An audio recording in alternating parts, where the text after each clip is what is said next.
Hello everyone, in this video, I will show you how to use Streamfog on Umingle in a very easy way.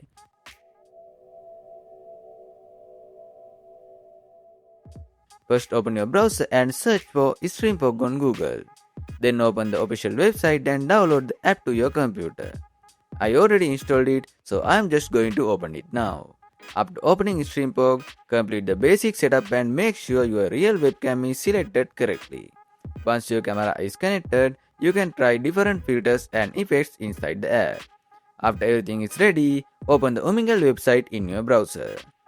When you open Umingle for the first time, it will ask for camera permission, so make sure to allow it. Then go to the camera settings on the Umingle and select the Streamfog camera instead of your normal webcam.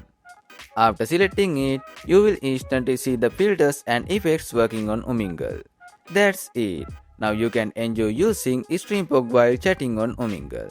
I hope this video helped you, so don't forget to like and subscribe. Thanks for watching.